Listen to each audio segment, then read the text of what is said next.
नमस्कार. आज मी वाफ वड्याची आमटी बनवून दाखवणार आहे. याला डाळ वड्याची आमटी म्हटलं ना तरी चालेल.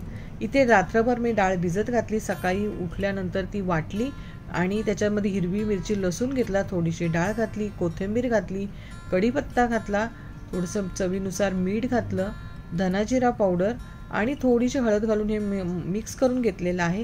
हे आपण डाळ वडे बनवलेले सेम असंच आहे, कारण मी याची एक रेसिपी अगोदर अपलोड केलेली आहे. आणि ते छोटे छोटे सांडगे करून घ्यायचे याच्यामध्ये आणि जास्त फ्राय करायचं नाही, गोल्डन कलर पण आणायचा नाही. थोडंसं गरम झालं का हे लगेच वडे काढून घ्यायचे, कारण आपल्याला हे वडे आमटीमध्ये घालायचे आहेत. आणि तुम्ही शॅलो फ्राय केलं ना तरी चालेल. आता इथे मी डीप फ्राय करते, तर असेच 1-2 मिनटं असं अलटी पलटी करायचे आणि हे वडे काढून घ्यायचे. आणि आपल्याला घरामध्ये आमटीसाठी काहीच नसेल तर हा एक उत्तम पर्याय आहे.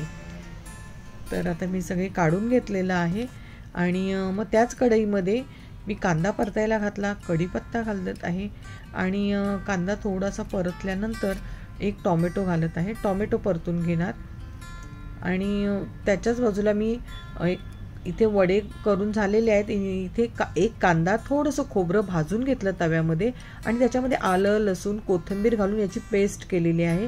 आणि या मसाल्याची रेसिपी माझ्या चॅनलवर अगोदर अपलोड करून ठेवलेली आहे मी. आणि इथे मी घरगुती मसाला घेतलेला आहे, लाल तिखट, धणा पावडर आणि हळद घेतलेली आहे. आता तुमच्याकडे हा जर घरगुती मसाला नसेल तर तुमच्याकडे जो तुम्ही रोजच्या आमटीमध्ये मसाला वापरतो तो घेतला ना तरी चालेल. आणि आता ही जो मी कांदा खोबऱ्याचं वाटण आहे ते याच्यामध्ये घालत आहे. आणि हे वाटण आहे ना, हे बेसिक आहे. या वाटणामध्ये आपण वेगवेगळ्या आमटी करू शकतो. आणि आता ते छान परतून घ्यायचं. परतल्यानंतर थोडंसं तेल सुटायला लागल्यानंतर मी सगळे सुके मसाले याच्यामध्ये घालते आणि हे पण पुन्हा त्याच्यामध्ये परतून घ्यायचे. अगोदरच मी तेलात घातलं असतं ना तर मसाला परतेपर्यंत अजून ते मसाले परतले असते, म्हणून मी नंतर घातला. आणि याच्यामध्ये कोमट पाणी याच्यामध्ये घालत आहे. आणि हे पातळच ठेवायचं, जास्त घट्ट करायचं नाही, कारण आपण याच्यामध्ये ते वडे घालणार आहोत याच्यामध्ये. तर वडे थोडेसे 1-2 वडे असे फुटले तर ते आमटी आपली दाट व्हायला मदत होते. तर आता इथे उकळी यायला सुरुवात झालेली आहे. तर त्याच्यामध्येच आपण आता हे बनवलेले वाफ वडे म्हणजेच आपले डाळ वडे याच्यामध्ये घालणार आहोत आणि मिक्स करणार. आणि फास्ट गॅस करायचीच नाही, मीडियम गॅसवर आहे ना ही आमटी शिजून द्यायची. वडे आपल्याला शिजलेलेच आहेत, पण वड्यांचा आणि आमटीमध्ये एकजीव होण्यासाठी थोडा वेळ आपण 5 ते 6 मिनटं आपण मंद आचेवर ही आमटी अशीच ठेवणार आहोत. आणि थंड झाल्यानंतर ती थोडीशी घट्ट होते.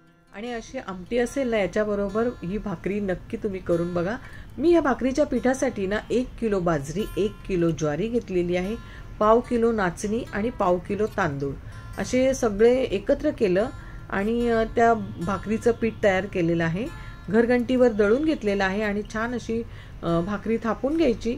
आणि अशीच पिठाचा भाग असतो तो वर घ्यायचा आणि अशीच भाकरी उचलून आपण तव्यावर ठेवायची. आणि वरून थोडंसं पाणी शिंपडायचं आणि सगळी भाकरी आपण ओली करून घ्यायची. गॅस फास्ट ठेवायचा आणि मग नंतर थोडंसं पाणी सुकलं की भाकरी पलटी करून घ्यायची आणि अशीच खालच्या बाजूने छान अशी भाजून द्यायची आणि पुन्हा ती उलट पलट करायची.